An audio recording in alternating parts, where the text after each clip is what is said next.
Hello and welcome to Türkiye Talks. Today we are going to talk about the latest Turkey's initiative to contact with the Syrian regime. Last week, Turkish defense minister and head of intelligence went to Moscow and they met with their counterparts. Today, I'm joined by Dr. Ammar Kahf. Thank you very much for joining us from Olarak Center, and Kadir Üstün from Washington. Mr. Kahf, Dr. Kahf, I'd like to start with you because you are one of the people who studied latest incident, let's say, the civil war and the mess in Syria very closely. And Turkey is now hosting millions of Syrian people, Syrian refugees, if you'd like to say. First, I'd like to get your reaction to this. How do the Syrians see this initiative from Turkey after 10 years of conflict? Well, thank you very much for bringing this topic to the discussion. As an analyst and researcher, I monitor opinions from certain opinion polls. In a real country, you have opinion polls. In Syria, we don't. And so I have to monitor local leaderships, communities, societies, and I see general disappointment by a lot of people on the ground. I don't think that people are surprised. After 11 years, Turkey is the last country to begin publicly announcing such talks, and so Syrians have been hit previously. I think this goes in general to a lot of the disappointments by a lot of Syrians, and maybe they have to, regardless of whom to blame. But again, as an analyst trying to study why our Syrians or Syrian leadership domestically or outside of Syria are concerned, let's say, not necessarily some of them disappointed, some of them concerned, simply because we know this regime very well, and we know that you can maneuver, you can go around it. There has been a lot of attempts by other countries. None of them have succeeded to break through to create a political process. We definitely, again, I certainly hope the best out of the outcome of this process. But I think it's a long-term process. It's a process that has not begun today. It's begun a while back. And for lack of other options, perhaps this is one way to create momentum and to move and shake this file on the Syria file. Obviously, my colleague will probably discuss more of Turkish domestic politics and Turkish priorities.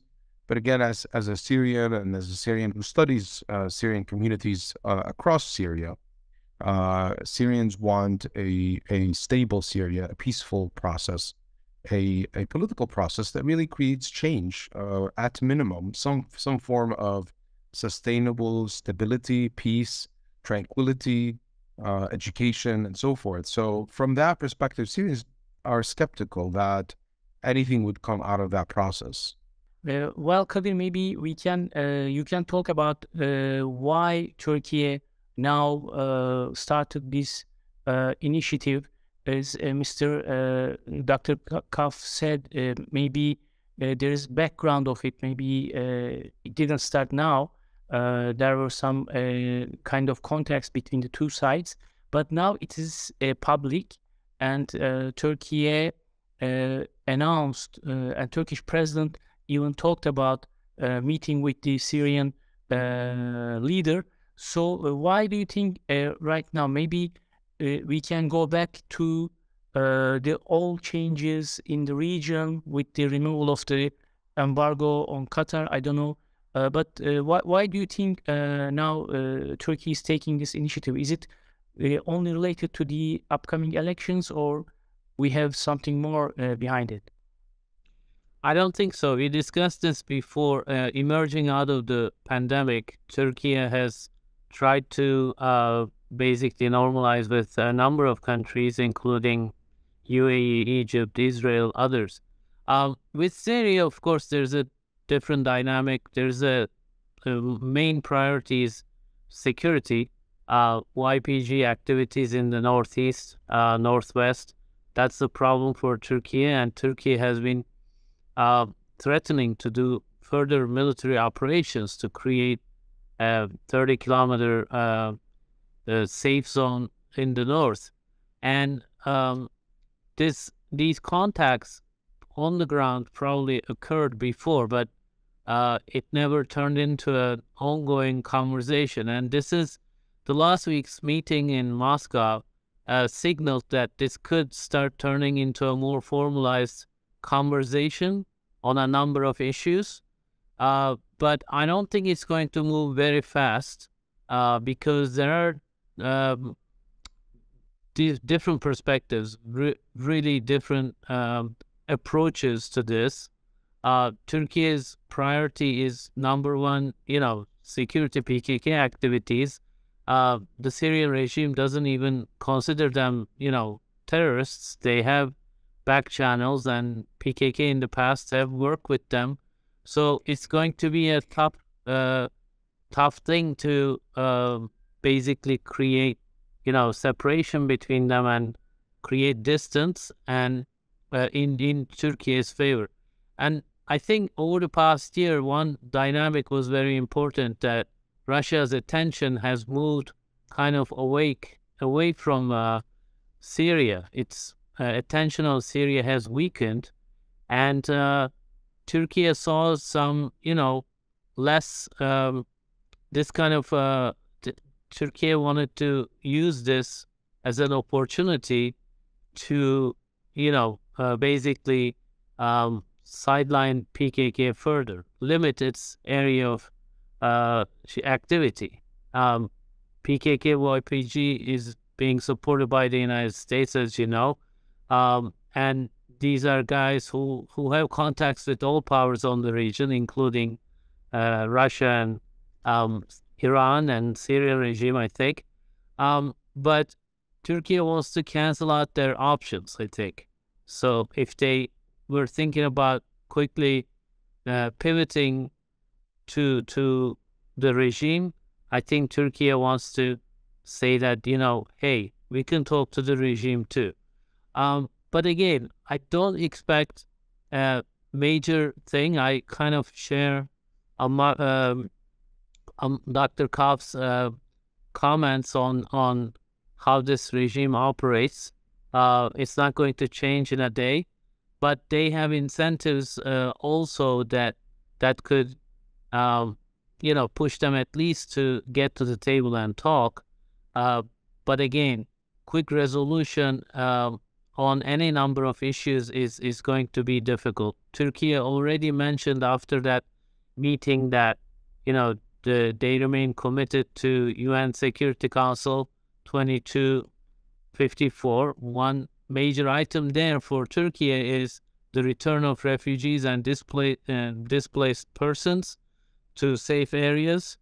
That's been a priority. Turkey doesn't want any new refugee, inflows into Turkey. That really impacts the domestic politics. So I think these dynamics have been pushing Turkey to try to, talk to the regime, but I think expectations are low. And I want to ask Dr. Kahf a question myself, if I may, Bora. This perspective, the Syrian opposition's perspective on the YPG, there have been, there have been tensions between them, even, fighting at some point. And then a couple months ago, I think we saw some groups moving into the northeast. So the situation is always very dynamic. Things change on the ground constantly. But what is the broad kind of Syrian opposition, kind of, pro-Turkey Syrian opposition? What is their perspective on the YPG activities and American support for the YPG?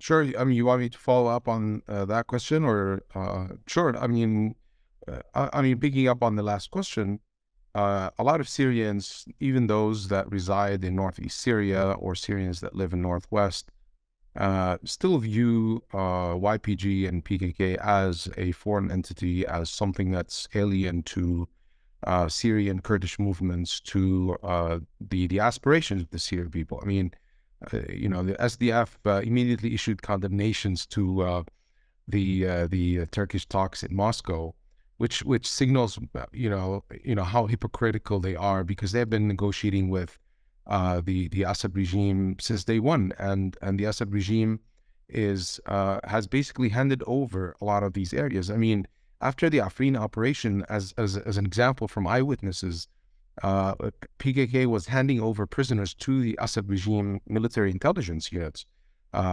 before vacating the area and putting explosives in the area. So, I mean, a lot of Syrians have history, even before 2011, firsthand history of how interconnected and organic the PKK and YPG and all its conglomerates with the Assad regime intelligence. And that's what creates a lot of doubt that what does the Assad regime have to offer Turkey and Turkey? I mean, it has an organic connection to PKK. It supported and hosted Öcalan at some point, and had a lot of training campgrounds and so forth. So Syrians know that even before 2000. Syrian Kurds know that the most, actually, that the Kurdish movement has been abused by a small minority that is not based in Syria, is based on Kandil, and Syrians had to leave to join that movement and not stay within that area, and so forth. So if you ask me what the average Syrian, I mean, but the question here is also, what's the alternative? I mean, Syrians in Deir ez-Zor and Raqqa in northeast Syria are also afraid of any instability. At some point, they want their kids to go to school, and they don't want more refugees. No one wants more refugees, internally or external. And so people are also looking for some form of stability that they could safeguard their families, and they're afraid of instability and uncertainty. So when there's uncertain, futures to those areas, if you have a deal with the regime, then there will be people flowing out of Syria for sure, because a lot of Syrians have already moved. I mean, the average Syrian have been displaced 4 to 6 times in the last 5 years. So those who have been, internally displaced, I'm talking, they have been now very resilient and have reached the maximum level of resiliency to be able to be readapted with the regime without serious political process.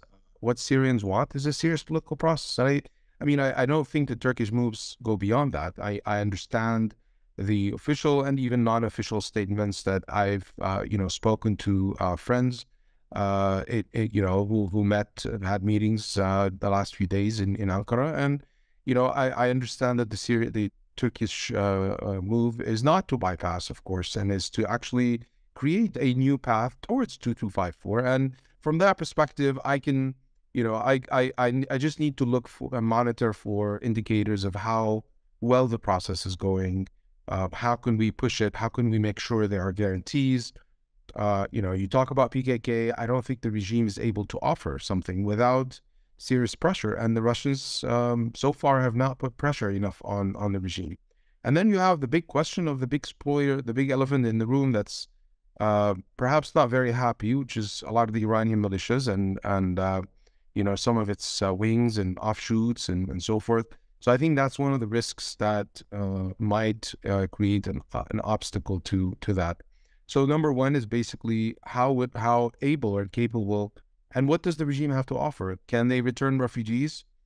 Systematically, when we interviewed a lot of people that have been back, from Lebanon and Jordan and so forth, most of them have fled back outside, illegal immigrants again, or in Daraa, which was under the Russian guarantor, either assassinated or disappeared, or fled back again outside of Syria. And so, in the city of Daraa and the regions, this Daraa model does not succeed, is not a success.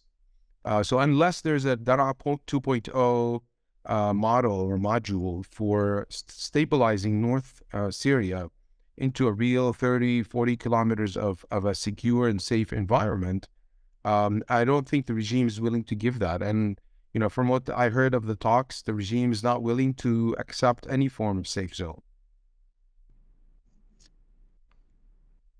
In here, I'd like to ask then, what is the main motive for the Syrian regime? Because my PhD is on peace processes, and I don't know if you are familiar with the conceptual framework of it.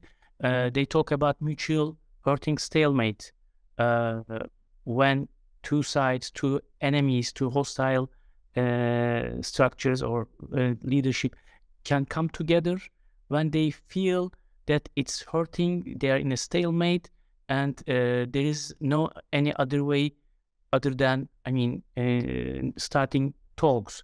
So from Turkey's point of view, we know that security, as Kadir and you also mentioned, security, the YPG, plus the return of refugees are priorities because of the economy and other problems. But what are the priorities, or what is the priority for the regime? Is it the YPG, which enables the United States to use that area with their existence by using them? Is it Russia who pushed the Syrian regime to talk with Turkey, or something else? What is the main motive for the regime to start negotiations with Turkey? What is your opinion on that?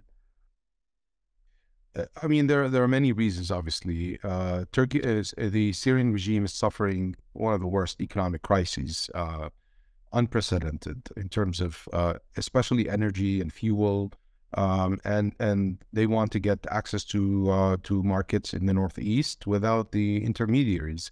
That has put a lot of extra costs on that. In terms of geopolitics, Syrian regime has also been a master of switching sides, of flipping and trying to buy time, basically, avoid any type of internal changes by playing different international actors against each other. So, I could tell you a lot of, within the Assad regime, they don't want to be fully at risk and fully held from their necks by the Iranians. And so they want to have a balanced approach of, we reach out to the Iranians, we need the Iranians, but we also want to keep other options open, and who better than Turkey to keep that channel, so that we could basically say to the Iranians, hey, you don't want to help us with fuel, you don't want to help us, we have other sources. And I think that's internally, this is how the regime in Syria, from the father to the son, have been operating by playing these things. So the regime internally, regardless of how they show, in propaganda, the regime is eager to talk to Turkey. Are they eager to give in?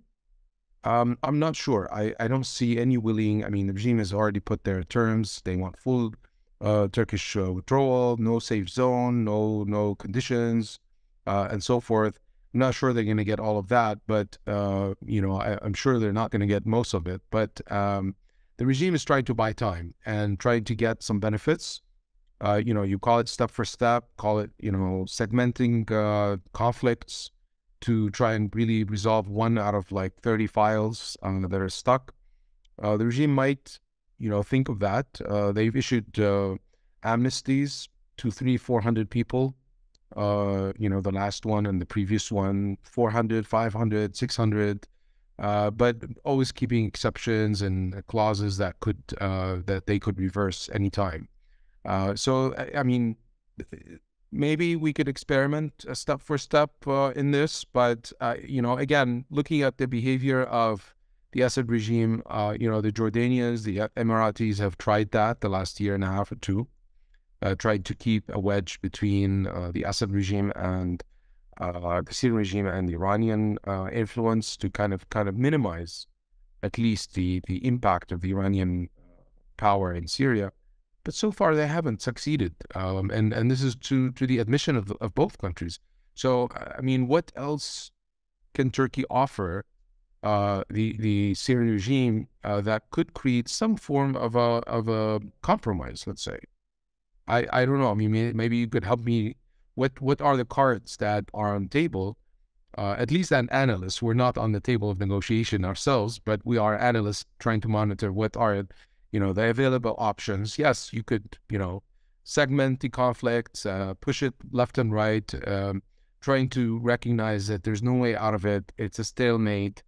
The Constitutional Committee is not meeting. The political process is stagnated. What can be done to push it? Okay, this is one of the ways. I see it in many other conflicts, but what are the cards on the table? Well, Ammar, I don't disagree with much of what you said. I just want to underline something I said earlier. I didn't mean return of refugees at this point. It has to be part of a framework, and that framework is UN 2020-54, and it has a lot in it. It's got, I think, political process.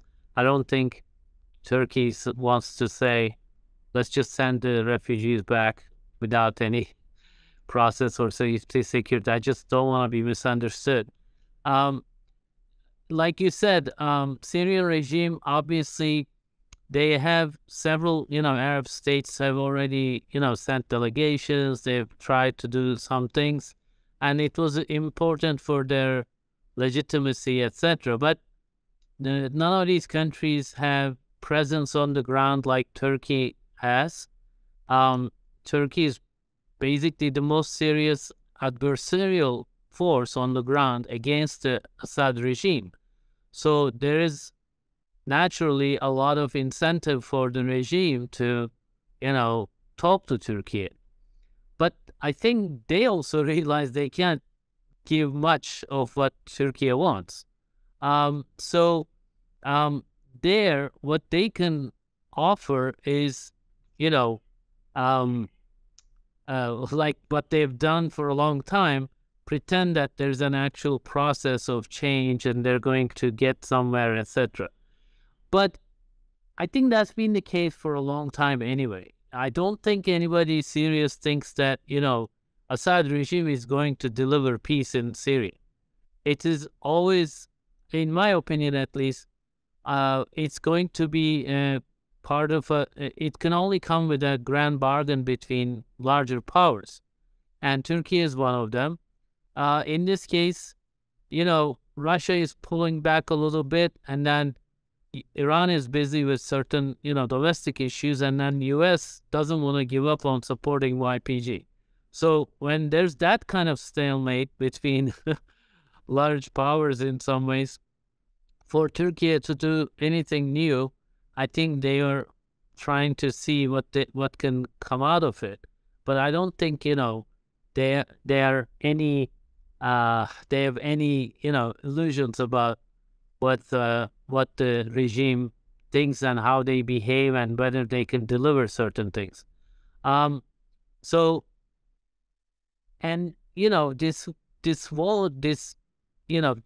think, again, going back to my initial comment, it's about potentially eliminating options that PKK thinks that they might have. Turkey has made a lot of headway internally pushing, squeezing PKK. They've done quite a lot across the border in Syria. But when the U.S. refuses to drop the support and work with Turkey, although it has also somewhat improved past couple of years, there's been certain kind of stability, let's say, in, compared to Trump years, let's say, it was leaving Syria, coming back, etc. It was too much up and down. But long story short, I think Turkey thinks that this just becomes the start of a long process. If you look at Sochi process, if you look at other processes, you could say not a lot came out of it, but some sort of predictability has been achieved to a certain extent. Has it amounted to a grand bargain? No. Will it do it soon? Like, will we get at a grand bargain between big powers and arrive at a peace solution? I don't think so. I'm not so hopeful about that.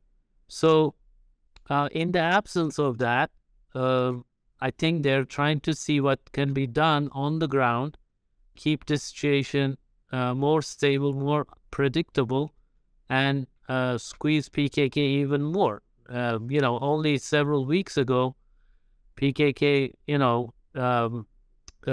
conducted a, I would say, desperate terrorist attack in Istanbul. So it continues to create problems for Turkey. So I think those are the kinds of motivations. Bora, how was it on the headlines, Turkish headlines, internally? It's also Syria problem has always been part of Turkey's domestic policy, and there was talk of starting negotiations. Assad, especially the opposition party leaders, they kept saying that for years during the last decade. They always suggested that there should be a channel, there should be negotiations with the Syrian regime. So, on the one hand, I think with this opening, the Turkish president, did two things. First of all, he took the initiative. He actually ended this criticism from the opposition parties, and he showed his self-confidence about starting this. After all, what has been said, what has been done in Syria, I think on the one hand, he took one of the domestic argument against his foreign policy. Second, he gave a hope for many Turkish citizens who are not happy with the growing number of refugees. So this was in the headlines, especially in the opposition sides. You could see the criticisms and etc. But in general, I think this was accepted well, and it was reflected to the Turkey's media. Also, I think this is apart from the reactions in Turkey. I think my analysis on that I'd like to share, if you allow me. Turkey wants to keep the territorial integrity of Syria, as it does for Iraq and other regional countries. I think one of the reasons is this. I mean, by approaching the current regime, which is going to stay for some time more, this is obvious. So Turkey so far tried to get rid of the YPG PKK terror group with its own efforts, put pressure on the US. I think by approaching Syrian regime, Turkey also is trying to get more support against YPG in a strategic way. It's not only the military, the operations, but politically and also in the eyes of international law, with support of the UN. Probably Turkey is trying to keep the territorial integrity of the country, whether it's this regime or maybe in the future, as you have discussed, after a political, constitutional way will be found. I don't know. So this is the actually main understanding in Turkey. So people seems okay with this reapproachment, although criticisms are underway. But in general, this is the general mood. I wonder the mood of the Syrian people who live in Turkey. Are they hopeful? You actually mentioned a little bit in the beginning, but this is an important question which will shape our lives in the future. What is the mood in general? Can you a little bit talk about that, Dr.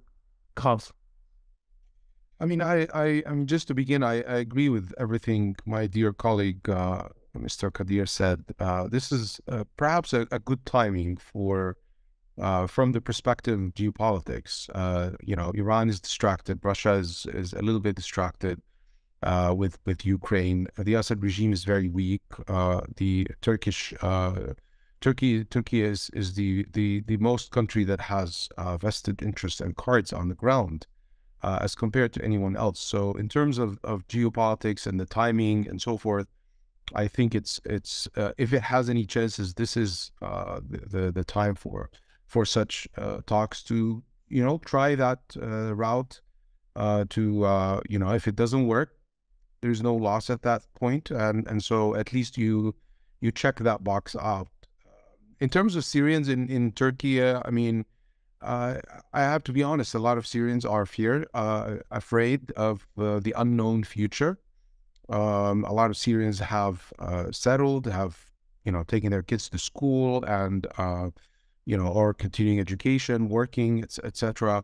The mood on the ground is not very positive. Now, I have to also give credit to a lot of the Turkish authorities have been very actively communicating with Syrian communities. And so that has been a positive change since, for a long time, that there is a channel of communication that communicated the same day, even before the political opposition went to have the official meetings in Ankara. But, the Migration Bureau and others have reached out and have, provided assurances, calmed down, and tried to keep the channels, which is, I think, a positive move.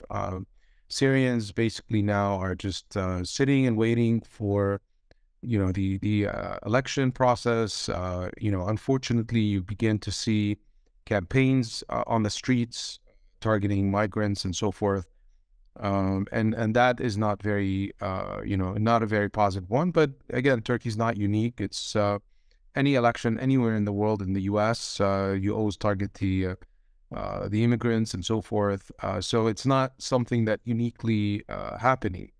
I think I have to, again, put the positive thing is the more communication and outreach takes place, the more people know, understand this is a long process. It's not something that's gonna, hey, overnight.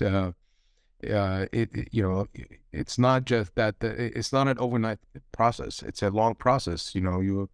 Astana has been for 18 meetings and accomplished a little bit, ceasefires, freezing the conflict, but not a full resolution. A grandiose deal takes a lot more than just opening channels.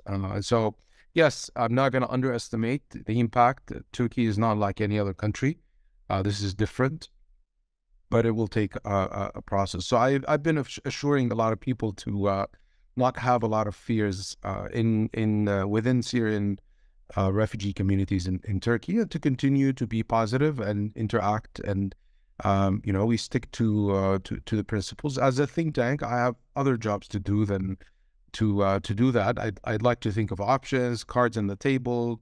What are the what are the options? What kind of cards could be played in such? How do you create leverage for Syrians? And the importance of Syrian agency. I mean, this is what, unfortunately, in a lot of conflicts and discussions, Syrian agency are becoming just informed of what happens, rather than being engaged in creating options and decisions and and so forth. But this is not unique to this situation. But overall, Syrians have not yet stepped up to the plate to become active participants in the conversation, at least. But I really appreciate this open and candid discussion. Yes. Before we close, Kadir, maybe you can talk a little bit about the U.S. reaction to this. If there is any, after the meeting? Well, there was just one statement from the State Department. They said they don't support talking to the regime, but it was not a policy statement. It was just a repetition of past statements. The problem, of course, with, Washington does not really have a Syria policy. It's been reduced to supporting quote-unquote Kurds against ISIS, and that's become like an unquestioned thing. It's run by the American military on the ground, and then when if Turkey's actions look like they could threaten the status quo, then they reach out to Turkey and say, please don't do this, etc. They do their, but there is no U.S. Syria policy. There's no perspective creating any kind of agency for Syrians to leverage their whatever they have to get them to the table across the table from the regime, etc. So it's sad, and I think the United States and Turkey, they're NATO allies, and they should be talking much more seriously, coordinating much more seriously about this issue. They're the ones who could actually maybe make things move in the right direction towards a political conversation. That's what's missing, right? There's no serious political process. So in the absence of that, saying that we don't agree with talking to the regime, it's kind of meaningless, to be honest, because you're not offering anything else. And I agree with Ammar. I think, refugee issue, Syrian migrant issue inside Turkey has become quite elevated in the past year and a half. There's a party, anti-refugee party in Turkey, that seems to garner something like a 1.5% support in the polls, if the polls are correct. That's a big number. It can make a lot of difference in a close election. And I think Turkey wants to say that, they are working on creating a situation where if they want it, they could go back. I don't think Turkey will ever push people to go back. That hasn't been the practice. That's not, but if they can create a safe country, there's a lot of Syrians. I think most of them may not see it that way, because there has to be a functioning economy. But some at least might want to go back to their country, reestablish. It's a long shot at this point. But, if Turkey can say that we have that option somehow available, I think that would be a win for Turkey. But, millions have already settled in Turkey, established businesses, established relationships. They have, overwhelming majority has a great relationship with the rest of the society. So I hope that doesn't, get interfered with. But, inside Syria, there are security issues, displacement issues, political issues that need to be resolved. At least there has to be a process. And I think that's the motivation. I don't think a lot will be resolved very soon. I think that's kind of how I'm thinking about this. But the Washington reaction is a little bit,